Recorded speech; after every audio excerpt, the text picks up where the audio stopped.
Международный день пропавших без вести отмечают во всех странах, где есть люди, пропавшие в результате вооруженных конфликтов. Цель этой даты — напомнить всем о тех, чьи судьбы неизвестны, о семьях, которые потеряли и ищут своих близких.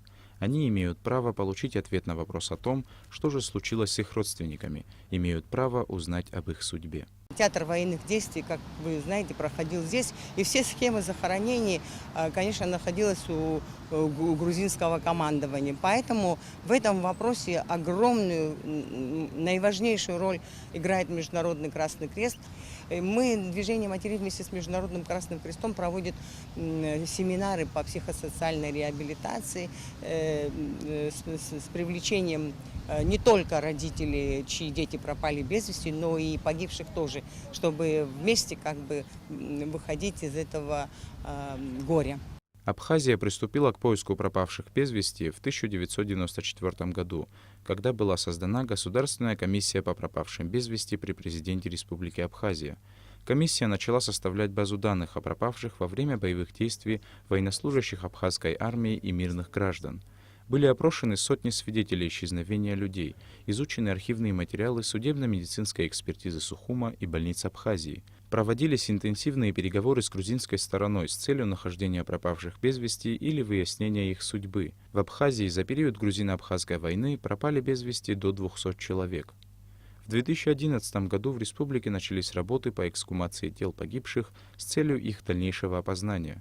Таким образом, начала работать программа миссии Международного комитета Красного Креста в Абхазии, согласно договоренности с правительством нашей страны. Уже в декабре 2013 года были названы имена первых 7 опознанных бойцов, эксгумированных в Сухуми в Парке Славы. Работы по опознанию ведутся в лаборатории Загреба. Работа комиссии по поиску пропавших без вести продолжается. Пока остается нерешенная проблема уточнения мест захоронения абхазских ополченцев. Международный комитет Красного Креста выражает солидарность к семьям пропавших без вести. Хочет им сказать о том, что о них не забудутся, и о судьбе их любимых тоже не забудут. Мы неравнодушны и прилагаем все наши усилия для того, чтобы позволять процесс их нахождения и, возможно, идентификации, чтобы они смогли проводить их. Мы очень сочувствуем их страданию, понимаем, что она имеет и моральный, и тоже материальный компонент, и мы прилагаем все наши меры для того, чтобы позволять работу властей в этом направлении. На сегодняшний день в списках пропавших без вести числится 179 бойцов абхазской армии и гражданских лиц.